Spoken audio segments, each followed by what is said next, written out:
Mais uma partida fora de casa que o São Paulo não consegue vencer. Pra ser bem claro, falta desatenção. Falta desatenção total. A gente foi primeiro pro intervalo empatado, a gente fala muito no vestiário. E essa derrota foi falta de atenção nossa. Isso aí, a gente, jogadores, tem que se cobrar bastante, porque não pode acontecer uma derrota como essa. Total desatenção nossa. Vi uma declaração do Luciano falando que falta de desatenção nada, Luciano. O Bahia jogou muito, filho. Agradece que foi só 2. A verdade é essa. Eu não sei o que está acontecendo com o São Paulo em Campeonato Brasileiro. Mais um jogo ruim, mais um jogo fraco do São Paulo. A verdade é essa. O Bahia mereceu ganhar, jogou melhor, dominou o jogo o tempo todo. O tempo todo jogando bem o Bahia. Gosto do Bahia do Rogério Ceni. Tenho falado bastante lá no fechamento do Sport TV lá. O time do Bahia é muito bom. Aliás, precisa aproveitar até as oportunidades, porque cria pra caramba. E às vezes acaba sendo punido. Vitória importante depois da eliminação, né? Na Libertadores, lá pro Internacional, né? Mas esse São Paulo eu vou te falar, hein? Eu queria começar essa análise pós-jogo com uma sugestão para a diretoria do São Paulo. Vocês têm duas opções.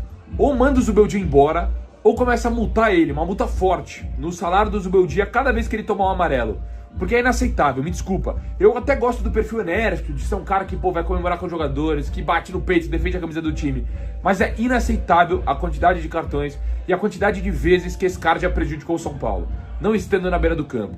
É mais uma partida que o péssimo auxiliar, cara. O cara que é inimigo da vitória. Para ver o retrospecto desse Maxi Cubeiras, cara. Na beira do campo treinando São Paulo.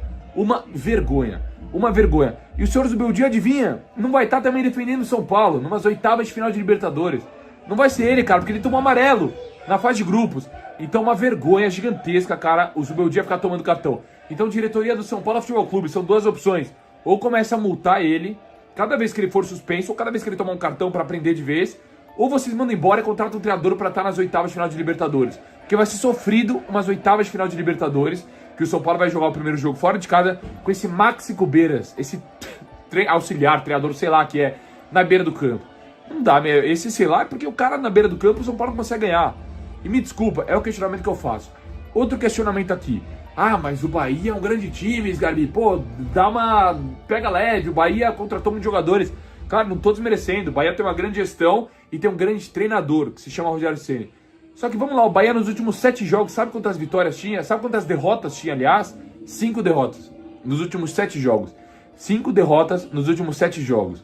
Era um Bahia impossível de São Paulo ganhar, que o São Paulo teria que entrar em campo defensivo, sem praticamente atacar? Era esse Bahia? Na minha opinião, não. Mais um questionamento aqui. Será que o trabalho do Zubeldia é realmente bom? Eu me questiono às vezes. Claro que a gente brinca no jogo aberto, enfim, eu sou um cara crítico lá no jogo aberto em relação ao Zubeldia. Às vezes brincar, São Paulo ganha Zua Lover. É um programa que tem um jeito mais contraído, que eu gosto muito, né, cara? Tem que ter a brincadeira. Só que vamos pensar, o São Paulo pegou um time ridículo do Paraguai, um time ridículo do Peru e um time ridículo da Argentina. Na Copa do Brasil pegou o Náutico, que tá na Série C. Uma situação difícil na Série C. No Campeonato Brasileiro, quando o São Paulo realmente pega time de elite, o São Paulo não consegue ganhar, não consegue desempenhar, não consegue fazer nada. Só conseguiu ganhar do Santos, que estava numa fase, meu Deus do céu, e do Grêmio também, com aquele pênalti pra mim bem discutível no final. Será que o trabalho dos Zubeldia é realmente bom no São Paulo? Eu faço esse questionamento. Defensores assim, aqueles defensores dos Zubeldia. Eu até acho que o São Paulo sabe jogar Libertadores com os Zubeldia, assim, sofrer fora de casa ali, fazer um jogo, eu até acho isso. Só que será que o trabalho é bom? Será que agora, quando pegar pauleira, pegar uns times assim, ó, difíceis, nas oitavas, nas quartas, nas semis, o São Paulo vai conseguir jogar bola? É um questionamento importante. É importante porque vai ter uma parada agora. Será que o trabalho é realmente bom? Eu me questiono isso. E detalhe, né? O Zubeldia tem mais cartões nessa temporada do que vitórias. Ele tem 15 cartões e 14 vitórias. O que nos faz deduzir o seguinte: ele ganha para tomar cartão, não para ganhar jogo. A conta que eu faço sempre é qual o time que é o primeiro da zona de rebaixamento. E é o Vitória, ele tem 9. Só que o Vitória ainda não jogou, o São Paulo já jogou. O São Paulo não entra na zona de rebaixamento nesse final de semana, porque não dá pra todo mundo perder, vai jogar um contra o outro e tal. Mas ele tá numa região muito perigosa e nunca saiu de lá. São Paulo nunca esteve na parte de cima da tabela do Campeonato Brasileiro, o que demonstra que é um time absolutamente irregular. O Campeonato Brasileiro mede o real trabalho, como é que a coisa tá sendo feita, como é que a coisa funciona. Os times que estão ajeitadinhos, arrumadinhos, eles ficam na parte de cima da tabela. Os outros são irregulares, eles podem até chegar, e acabei de dar o exemplo do Atlético Mineiro, do ano passado, eles podem até chegar em Copas, porque Copa, né, acontece qualquer coisa. É um pouco fortuito, depende de um jogo ou de outro, depende de um momento ou de outro. Agora, regularidade, trabalho bem feito, julgamento de trabalho tem que ser feito em cima do turno e retorno.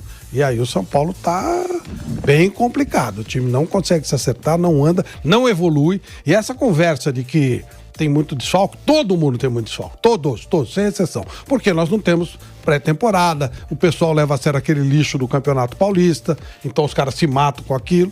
E aí é normal, né? Que você chega. Aí começa a ter jogo quarta, domingo. Às vezes no meio da semana tem que fazer jogo, né? Mais de um jogo no meio de semana. Então você começa a acumular partidas. São Paulo ainda fez um passeio na Disney. Tem uma série de coisas que você tem que olhar. E aí fica complicado, né? Já não tem lá um grande treinador, ainda ele não tem tempo de treinar, quer dizer, é complicado, meu amigo. A situação não tá fácil, não. E há uma divisão, né, do torcedor do São Paulo que eu conheço. Alguns acham que o Zubeldia é ótimo, outros acham que ele é péssimo. Eu não acho ele nem ótimo nem péssimo, eu acho ele meia boca. Acho 5 e pouco. Ele não é péssimo e não é ótimo. É mais ou menos, ele é bem mais ou menos. E o time de São Paulo é mais ou menos também, então eles estão compatíveis. Só que agora o time está correndo esse risco com essa opção de Copas, que ele tem feito para poder dar uma satisfação. Não, tá ganhando título e tal. Se ficar numa zona perigosa, o São Paulo vai parar vai ter tempo para parar para descansar. Ok, os outros também, né? Então todo mundo vai voltar mais preparado, em tese. Aqueles que têm treinadores que consigam fazer diferença quando a bola estiver parada. E aí é que a gente vai ver quem tem treinador para fazer diferença com a bola parada.